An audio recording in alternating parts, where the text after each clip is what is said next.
Foundits, hang on a second. I have to uncover myself. It's a different layout. What's going on, Foundits? It's Happy Friday. Am I being loud? Just a little bit? That's okay. You're going to have to forgive me. You know why? Because I'm in a rock and roll mode. Hey, Brenda. How you doing? Welcome to Lounge of Sound. So, today, it's not about green screens or stages or anything fancy out. This is Fiamma. She's a reverend from out from the Midway. How's it going? Hello, Shirley. I'm glad you guys made it. My buddy, Omar Garcia, otherwise known as Omar Rocks. That's what I'm dubbing him. Omar Rocks. Hold up your guitar, brother. Let's see that axe. I mean, my baby. Oh, she's beautiful. Fiamma kind of wants to be that Les Paul. That's 3 pickups. That's more power, right? It sounds phenomenal. I was on the brink of selling this guitar until I put the 3rd pickup in there, and it just lit up. I absolutely love it now. Don't hear that. Don't. You didn't hear that. I'm covering her. Where are her ears? I'm not telling you. she gets a little nervy. Yeah. So lately I've been playing a lot more of Fudia because she's been a bad girl. She's sitting over there in a corner. Hang on. There's Fudia. She's our number 1 girl. But there, lately there's been a little hashtag commotion, hashtag family issues. But for today's show, I don't know. I just figured, hey, that she wants to be like a Gibson. Let's hello Shirley. Hello Lori Wilson. Hello everybody. I hope you guys like rock and blues, or let's call it blues rock, because my buddy Omar Garcia excels. He excels at that. So we got the show that we had here on the Lounge of Sound. We were going on. I told him my idea. Hey, we're going to go on a sonic safari. We're going to be playing different kinds of music. And he goes, what about my music? And I go, yeah, what about your music? Bring it on, brother. So he was on my first show, Family Style. And he played some amazing Eddie Van Halen type stuff, And we were both in the fields that day for Eddie. And then lately, we've been keeping an eye out for up-and-coming guitar slingers, or like I like to call them, strat slingers, strat stranglers and guitar slingers. And he told me, hey, I just met this guy. He's young, but don't let that fool you, man. So I was like, really? Gave me his number, and I called him up, and he probably wondered, who is this? This crazy guy. He sounds like David Lee Roth meets, I don't know. It's like, hey man, you want to rock out? What's going on? So I got the show, and so here we are. Here's Omar Garcia, and it's a Friday, and for some people, how's it in your neck of the woods? It is so much, and it warmed up. It's actually pretty warm right now. It's 48. Oh, a whopping 48. Let me check in real time. Make that sound a little bit more official. Yeah, and they said it was supposed to snow. And so I figured, let's turn up the heat, musically speaking. Let's have some fun. So what do you say, Omar? I'm going to play a track. I'll let you snack, want to grab your favorite beverage, do that. And in the meantime, blues fusion, because that's kind of the mood I'm in, man. Here we go. Happy Friday, everybody.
mom.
Just kidding. It's not that.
And that's enough of that.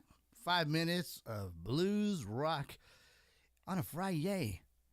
And we've already established it's a little cold out there. Let's warm things up. Let's talk about rock. Hey, you know, I think I'm going to have some shirts made. You rock. That's in order. Because I think that the foundits rock. If you haven't liked or subscribed, please ring that little bell. I'm a little shameless promotion. You know, my wife used to go, babe, what's with all this shamemusic.com? Never. But that's the way it works. And folks, on the chat, I did add Mr. Omar Garcia's information for Cash App if you want to make any donation. He is a struggling artist. Please don't feed the... Just kidding. I didn't call you an animal. I'm just saying he's a beast. That's all I'm saying. He's a beast on the guitar. So let's get to know Mr. Omar Garcia. Omar Garcia Where are you at now? You said you're in Excuse me. I am in Detroit, Michigan. Detroit, Michigan. And I'm going to ask a silly question. Foundage, do you think people rock or know anything about music in Detroit, Michigan? Tell me about that. What's that like growing up in Detroit, Michigan? Well, it was Musically. musically it's a Mexican household, so it's a lot of Hispanic music. A lot of Hispanic music. I'm All really right. the first one to kind of bleed into the rock genre, the blues genre. Mm, My dad was the one that kind of introduced it to me. He kind of got the taste for it when he was older, when he was about really? my age, and I Hmm. was just barely born when he was 24. Wow. That was a Got it. while ago.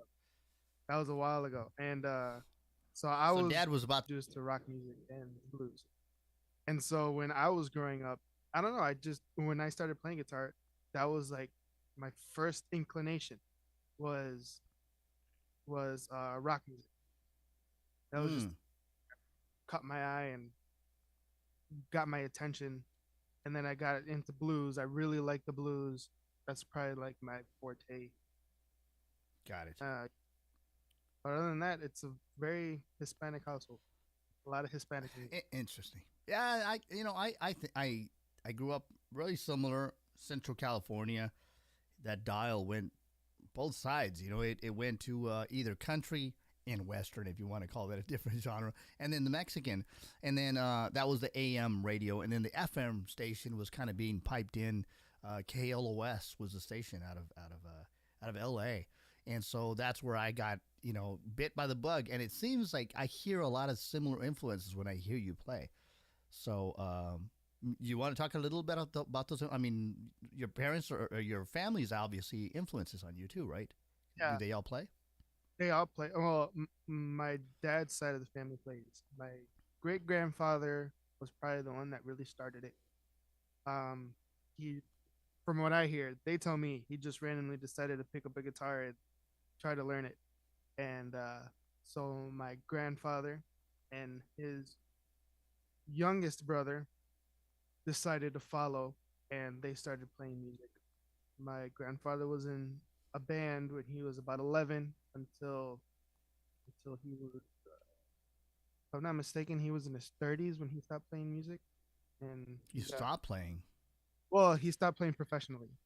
He still played. Got it. He stopped playing professionally, every night in the bars and whatnot. But he was Right. playing a lot of Mexican music, a lot of cumbias, a lot of norteño, stuff like that. Got And it.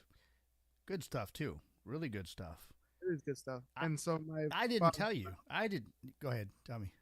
my father and my uncle followed that, and they were playing cumbias and whatnot, salsas, and they had their band over here in Michigan.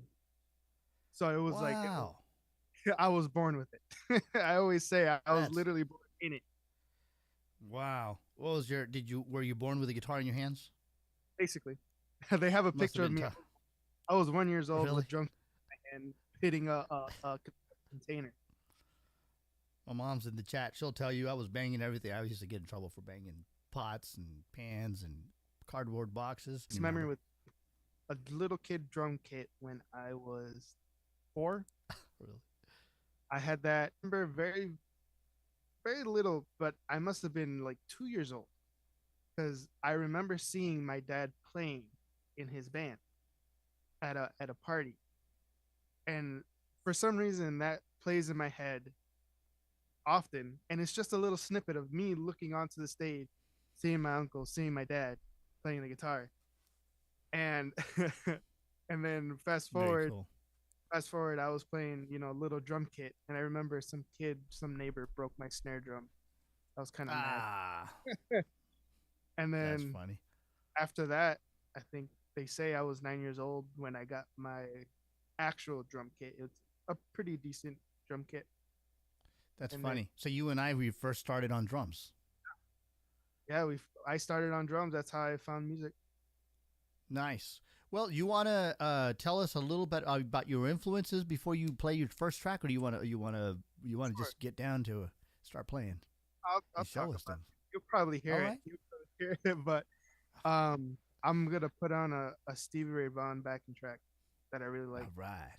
Yeah, he is a big influence on me and On my. everybody. I know it's like you can't get away. You can't, especially when you play Can't. the blues. You can't get away. And it's funny because he was influenced by Albert King, and I Albert have King. a lot of Albert King influences too. You'll hear it. Mm-hmm. Yeah, the Um, three kings: Albert King, Freddie King, BB King. exactly. You too. Yeah, all of them. I love.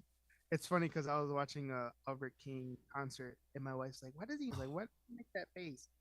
Because he's got that. Have you ever? When he, 'cause- As soon as you started talking about the Kings, yeah, because is that me? they're awesome. I love them. Even it's just I have their music. I listen to the music all the time. That's 'Cause cool. That's so cool. soulful. They're literally feel. Their music is nothing but feel, and that's what I base my music off. That's what I play my. That's what I base my playing off. Nothing but feel. I am big on feel. I don't like metronomes, even though I practice and play with metronomes. But I don't like. Right. I don't like being like dead. Yeah. You know what I'm saying?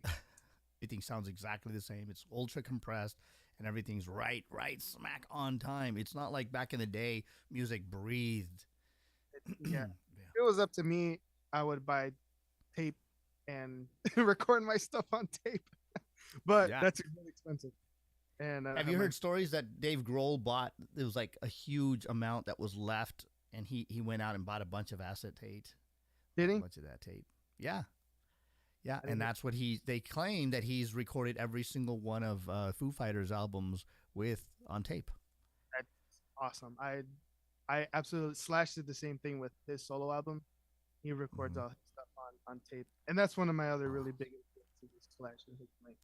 Slash. I knew it. You're holding. I knew I wanted a Gibson ever since I picked up a guitar.